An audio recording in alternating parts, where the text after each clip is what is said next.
एक जिज्ञासा और रहती है। वैसे तो जो भी सनातन धर्मावलंबी हैं सुबह स्नान आदि क्रिया से निवृत्त होकर के मंदिर में जाते हैं, जलाभिषेक करते हैं, लेकिन जिस प्रकार से हनुमान जी की पूजा संध्या बेला में भी भोजनोपरांत भी पूजा की जाती है, क्या भगवान शिव का अभिषेक, रुद्र का अभिषेक, जलाभिषेक क्या भोजन के उपरांत किया जा सकता है?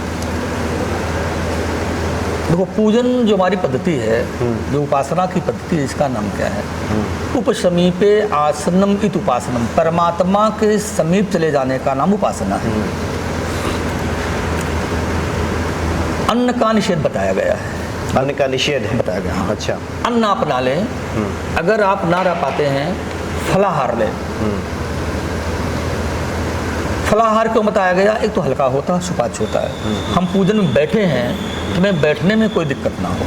हमें 2 घंटा पूजा करनी, 4 बार उठक बैठक लगा लिया आपने, 4 बार बाथरूम चले गए आपने, पता चली आपको इतना खा लिया आपने, गैस बन रही, बैठे नहीं पा रहे हैं, भगवान में पेट में दर्द हमारी हो रही है, उधर विकार उत्पन्न हो गया, सुर उत्पन्न हो गया आपको। इससे बचने के लिए आपको बताया गया है अन्न का परित्याग। संभव हो सके अच्छा। तो अन्न का परित्याग करें। अगर कोई अस्वस्थ है, बीमार है, बालक है, वृद्ध है, रोगी है और दवाइयों का सेवन औषधियों कर रहा है, तो कोई अल्पाहार ले सकता है।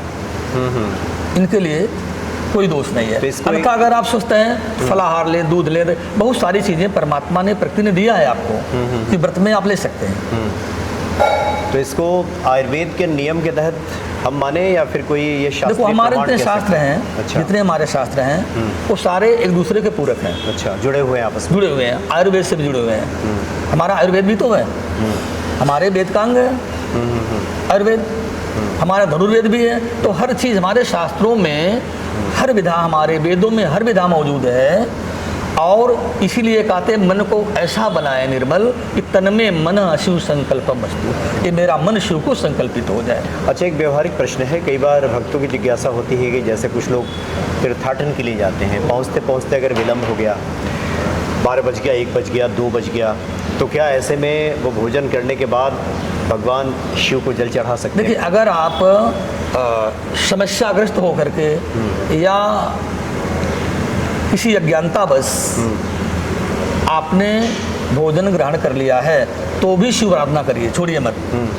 और अभी एक समस्या और आती है कि कब जल चढ़ाएं हम। तो श्रावण में आप 24 घंटे, अच्छा 24 पूरे दिन और रात शिव का दरबार खुला है, जल चढ़ाइए। एक चीज़ और, इसको समझने के लिए मैं क्यों कह रहा हूँ कि जब मर्जी आए चढ़ाइए। हमारे यहाँ 2 रात्रियाँ बड़ी प्रसिद्ध हैं, शिवरात्रि और नवरात्रि। इन 2 रात्रियों का विशेष महत्व है। क्यों महत्व है? काल रात्रि भी आती है, तो नवरात्रि में ही वो आ जाती है। वो तो उन्हीं की वही है। इन 9 दिनों में जब नवरात्र आते हैं माता के, और शिवरात्रि जब आती है, इसमें रात्रि की विशेष प्रधानता बताई गई है। रात्रि पूजन की विशेष प्रधानता है, शिव साधना के लिए बताई गई है। शिवरात्रि में चतुर्थ प्रहर का जो रुद्राभिषेक होता है, सुबह 4 बजे तक वो चलता है, ब्रह्म मुहूर्त तक। इसलिए बताया गया ना, जब हमें शिव, इसका नाम ही शिवरात्रि है, तो जल चढ़ाने के लिए हमें समय का और मुहूर्त का अवलोकन क्यों करना है? मतलब संध्या काल में या फिर बिल्कुल अर्धरात्रि के समय भी, बिल्कुल ये भी संभव है। मैं कह रहा हूँ 24 घंटे जब समय मिल जाए तब करिए, तब चढ़ाइए।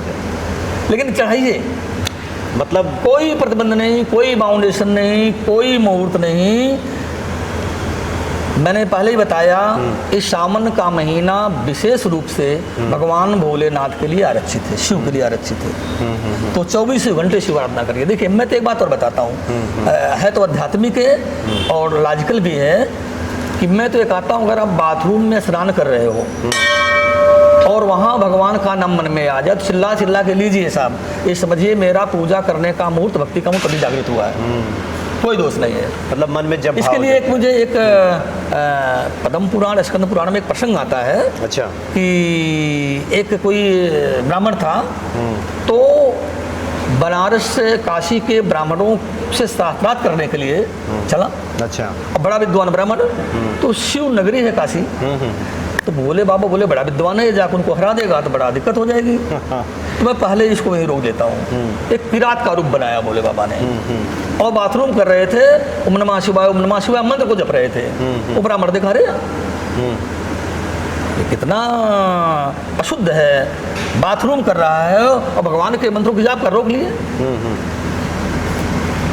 बोला बे क्या कर रहे हो, भगवान के मंत्रों की जाप कर रहे हो हाँ। और आप बाथरूम करते हुए कर रहे हो, राम राम, कितना बड़ा पाप कर रहे हो, और काशी के क्षेत्र में। बोला महाराज एक बात बताइए, मैं बंद कर दूंगा करना, मैं तो रोज ऐसे करता हूँ, हमेशा 24 घंटे भगवान नाम लेता हूँ 24 घंटे, तो क्यों छोड़ दूँ बाथरूम करते हुए मैं। मेरे एक प्रश्न का जवाब दीजिए, मेरी मृत्यु बताइए कब होगी, बता सकते हैं आप? अगर ये बता दीजिए आप तो छोड़ दूंगा। छोड़ दूंगा। बोले हाँ लाभ जीवन मरण जस पजस विधियात, वो कैसे बता दूं? बोले बताओ, अगर बाथरूम करते मेरी मृत्यु आ जाए तो मैं मुक्त कैसे होऊंगा? हाँ। वो ब्राह्मण वहीं से वापस चला गया, काशी नहीं गया। बोला जहाँ का किरात इतना विद्वान है, इसका जवाब मैं नहीं दे सकता, तो वहाँ के ब्राह्मण कितने विद्वान होंगे? अच्छा, तो वहाँ से लौट गया वो। तो कोई मुहूर्त नहीं, मैं विष्णु भगवान की भक्ति का कोई समय नहीं है, जब आ जाए मन में तब लो आप।